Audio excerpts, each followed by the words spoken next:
Hello, welcome to Heal, Empower, Transform. I'm Caroline.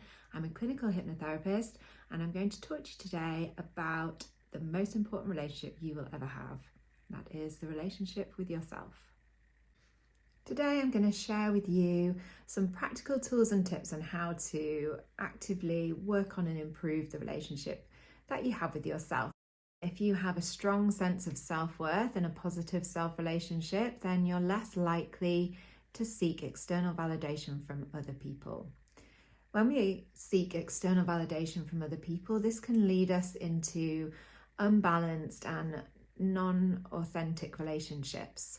Whereas if we're able to be self-validating, self-actualizing, then we're much more likely to experience healthy, balanced, and positive relationships with other people. So our self-relationship includes things such as self-esteem, self-worth, self-awareness, self-confidence, all of these things that are directed toward the self, how we feel toward ourselves and about ourselves. Self-awareness is key in this process of getting to improve the relationship we have with ourselves. So it involves gaining a much deeper understanding of our thoughts and emotions, of our behaviors. Why do we do the things that we do? Are the choices that we make authentic, or are we following an unconscious kind of default pattern of behavior, coping mechanisms, things like that? So when we engage in self-reflection, we start to understand what are our strengths, where are the things where there's room for growth, what can we work on, what can we change? How can we feel more positively towards ourselves? If we understand what our motivations are and why we do behave the way we do, then we're able to choose how we want to react and create healthier relationships with others through having a healthy relationship with ourselves. One of the things that is absolutely vital for creating a positive relationship with ourselves, but is often one of the hardest things for us to connect with, is self-compassion. So self-compassion is simply treating yourself kindly, with kindness. We are often our own worst critic, our own harshest critic. We hold ourselves to extremely high, if not unattainable standards. And when we don't meet those standards, we can really berate ourselves and speak to ourselves in a way that we wouldn't ever speak to anybody else. And that has an impact. Practicing self-compassion and kindness is something that we can all benefit from. We're going to project that out into our environment as well. I have for you then some practical steps and tools and tips to help you enhance your self-relationship. The first one is to engage in regular self-reflection. So this means setting aside some time, maybe 5-10 minutes each day, just to sit down and to understand and explore how you felt, what were your reactions that day, what were your emotions regarding your experiences, and then perhaps using some journaling to help this process so you can keep track of your growth and you can understand where there might be patterns becoming apparent for you that you either want to enhance or to change.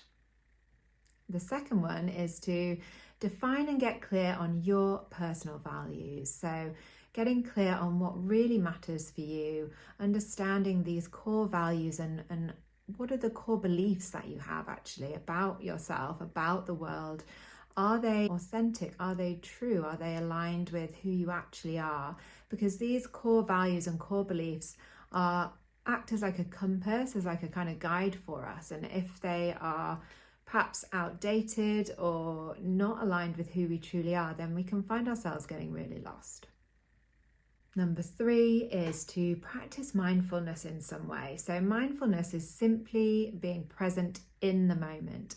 And the way that we can become present into the moment is by connecting with all of our senses and just allowing ourselves to experience what is actually happening right now. You can do walking, meditations. You can incorporate mindfulness into every aspect of your day just by simply tuning into what are you feeling, what are you sensing, what are you smelling, what can you taste, what can you see around you at any given moment, and really ground yourself into your body.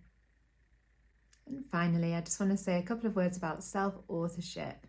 So self-authorship means taking control of your own narrative. It's about moving beyond the external influences and defining your own beliefs, your values and identity, and on your own terms. So this process leads to much greater autonomy and fulfillment, which enriches not only your relationship with yourself, but your relationships with other people. As a hypnotherapist, I assist clients in uncovering and transforming all of these underlying beliefs, core values, unconscious coping mechanisms and behaviours that may be holding them back. It's so important that we invest in our relationship with ourselves. And by nurturing our self-awareness, practicing self-compassion and embracing self-authorship, then you're laying foundation for healthy relationships, not only with yourself, but with other people as well. You will feel the benefit.